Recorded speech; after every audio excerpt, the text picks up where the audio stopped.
મિત્રો આજે આપણે સિક્કાની સંભાવના વિશે વાત કરીશું કે સિક્કાને એક વાર, બે વાર અને ત્રણ વાર ઉછાળતા કેટલા અને કેવા કેવા પરિણામો આવે।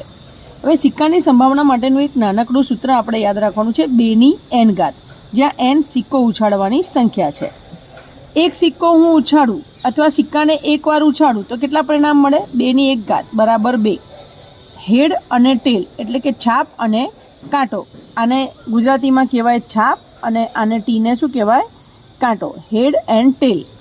બે સિક્કા એક સાથે ઉછાળું અથવા એક સિક્કાને બે વાર ઉછાળું તો કુલ પરિણામ કેટલા મળે? 2 ની 2 ઘાત, 2 ગુણ્યા 2 બરાબર 4। બંને સિક્કા પર હેડ આવે, એચ છાપ આવે, બંને સિક્કા પર કાંટા આવે, એક પર છાપ, એક પર કાંટો, એક પર કાંટો, એક પર છાપ, આવા કુલ 4 પરિણામો મળે। 3 સિક્કા એક સાથે ઉછાળું અથવા એક સિક્કાને 3 વાર ઉછાળું તો કુલ કેટલા પરિણામ મળે? 2 ની 3 ઘાત બરાબર 2 ગુણ્યા 2 ગુણ્યા 2 બરાબર 8। હવે 8 પરિણામ કેવી રીતે લખવા એની ટ્રીક તમારે યાદ રાખવાની છે।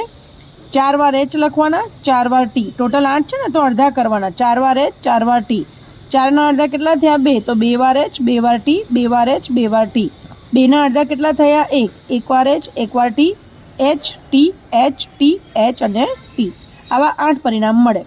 સિક્કાને જો હું 5 વાર ઉછાળું તો મળતા પરિણામોની સંખ્યા તમને ખાલી પરીક્ષામાં પૂછાય તો 2 ની 5 ઘાત બરાબર 2 ગુણ્યા 2 ગુણ્યા 2 ગુણ્યા 2 ગુણ્યા 2 બરાબર 32। આ પરિણામો સમજી લેજો।